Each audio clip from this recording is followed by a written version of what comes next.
We're all shift workers. What the hell is this person talking about? Shift work associated with increased risk of disease such as cardiovascular and cancers, blah, blah, blah, blah, blah. Shift work defined as staying awake 3 or more hours between 10 p.m. and 5 a.m. for at least 50 days in a year. So if they're 52 weeks in a year, that means 104 Friday or Saturday nights, long weekends, vacations, those all-nighters for work and studying, the occasional YouTube vortex.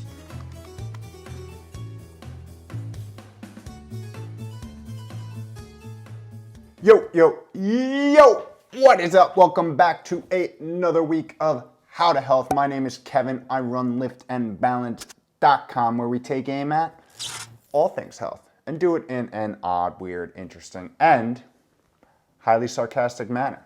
Welcome. Today, we're talking about, despite our knowledge, most of us are in fact shift workers, in a sense. And for many, this shift work isn't associated with making any extra moolah or delivering a key essential service to society as a whole. It's out of pure choice. And in case you weren't aware, the WHO, the World Health Organization, who focuses on like the world's health and stuff like that, pretty important, has identified shift work that opposes our natural sleep-wake cycles, our natural circadian rhythms, as a probable carcinogen, aka something that causes cancer. So as you can see, shift work can be problematic. But what exactly is shift work? Well, like a lot of things, it varies based on country and region. But according to the International Labor Organization, shift work is defined as staying up 3 or more hours between 10 p.m. and 5 a.m. for at least 50 days over the course of a year. Oh. So if there are 52 weeks in a year, that gives us about 104 Friday and Saturday nights, long weekends, vacations, those work and study all-nighters, and the occasional YouTube vortex. According to my calculator and high school pre-calc chops, we may all be shift workers. Essentially, this means there are many different ways that we can disrupt our circadian rhythms. And many times it's by choice rather than trait, as about only 20% of the modern industrial workforce is officially working the night shift. These include people working in the military, airline industry, transportation, food services, police, first responders, and many more. And what many of us don't realize is if we stay up late a few nights a week, we're technically living the life of a shift worker, a lifestyle that's associated with a higher risk of disease. So let's talk about what happens when we engage in this shift work, why it's a problem for both short and long-term health, and finally, some tips to help get us back on track, get us realigned, and put ourselves in the best position to be successful. You ready? Let's take off. Was a jet lag joke. The problem. This modern age, the last 150 years or so, has brought about many differences in lifestyle and environment when compared to much of human evolution. Technology, travel, work, entertainment, and food have us endlessly connected, yet we can still be so far away. And these rapid shifts have both a beneficial and negative effect on our physical and mental health. That's right, it's not all bad. There's a lot of good that's happening too. But all things being equal, these factors have all led to a common evolutionary new occurrence for us modern day humans. An occurrence that is easy to fall victim to if we are not actively intervening. And that is circadian disruption. This is the misalignment of our natural body clock that regulates day and nighttime activities. I'll link a couple of videos in the show links section in the description that you can check out for a deeper, highly focused dive on our circadian rhythms and the science behind it. But the facts of the matter are, our bodies are better equipped to perform certain functions and activities at certain times throughout the day.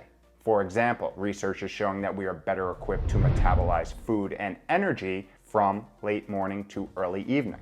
We also have our peak cognitive function between 10 a.m. and 2 p.m. and perform many key repair and regeneration activities while we're sleeping. This circadian dysfunction has been associated with many, if not all, of the conditions we classify as Western disease. Heart disease, cancer, diabetes, hypertension, neurodegenerative, and overall obesity, to name a few. And adding fuel to this metabolic fire, this disalignment can weaken our gut wall, opening up the opportunity for pathogens, external substances to gain access into our temple, otherwise known as our body, putting our immune systems under constant siege and driving systemic chronic inflammation throughout the body, thus accelerating many disease states and chronic conditions. Yeah. For example, studies have shown that women shift workers have up to a 60% increased risk in breast cancer and a 35% greater risk for colorectal cancer. Another study found that rotating night shift work was linked to a 4% increase in stroke every 5 years worked, while a different 14-year study found that rotating shift workers were 30% more likely to develop elevated blood cholesterol levels when compared to daytime workers. Continuing on, a small 2013 study of about 70 women found that misalignment of bedtime on a daily basis, which is an indication of circadian disruption, was associated with more rapid breast cancer progression. And highly controlled animal research that mimicked the effects of chronic jet lag in older and younger mice found that survival rate for the older mice was only 47% after 8 weeks, compared to an 83% survival rate in the same elder mice without being exposed to chronic jet lag. I know. As you can see, things can go wrong, and it's most likely a trickle-down effect of all different lifestyle and environmental factors chronically altering our biochemistry and changing us on the cellular level, leading to all these downstream negative health effects. And the research points out that this has the potential to get worse as we get older, feeding into the expected and accepted disease-ridden norms of the older populations, which is, quite frankly, bullshit. So are you putting yourself at risk? For the time being, let's table 3 of the 5 ways that people are living the shift life lifestyle, and focus on the 2 ways that much of the greater population is being affected. And just so you know, the 3 that we're tabling are work-dependent shift work, chronic jet lag, and secondhand shift work, or the family members of those who have a profession that requires shift work. Anyone who is interested in digging into those 3 forms of shift work I just mentioned, check out Dr. Sachin Panda's book and website. The book is called The Circadian Code. The website is called mycircadianclock.com. Ton of information, awesome information. He is a guru in the field. Check him out. But for this conversation, let's talk about the 2 highly prevalent and highly preventable forms of shift work: digital jet lag and social jet lag. And the 2 are rather self-explanatory. Digital is when your body is in one physical time zone, but your mind is on a totally different clock. Technology has brought about a time where we can be interacting with anyone, anywhere, at any time. And that's awesome and dangerous at the same time. Connectivity is nonstop, and this applies to both social interactions and work ones. Many times people are living in one time zone but working in another. You see this for stockbrokers, financial analysts, call center workers, and a large number of IT professionals across the world. But we also have the digital Joe and Jane. I mean, who hasn't stayed up all night binging on their favorite Netflix series, or scrolling through insert social media app here until it was 2 a.m. And we've all succumbed to watching odd, weird, and highly sarcastic health and longevity videos on YouTube, completely losing the sense of, wait, what time is it? And then we have social jet lag, or what I like to call weekend warrior syndrome. aka living a rather structured life Monday through Thursday, and then doing, well, the exact opposite Friday through Sunday. It's thought that social jet lag can affect greater than 50% of the population, and that's not really a surprise. It's common across all age demographics for a plethora of different reasons. Nearly 70% of high school students, college students, young adults, and new parents report staying up past midnight at least one day a week, and therefore meet the definition of shift work and/or jet lag. No wonder we're facing chronic health challenges to the likes of which we've never seen before. Many of us are throwing our bodies out of whack each and every week. And when we finally adjust to our weekday routine, it's the freaking weekend again. And this cycle can be vicious, especially when we don't know it's happening. So what can we do to mitigate the risk and rebel against the jet lag status quo?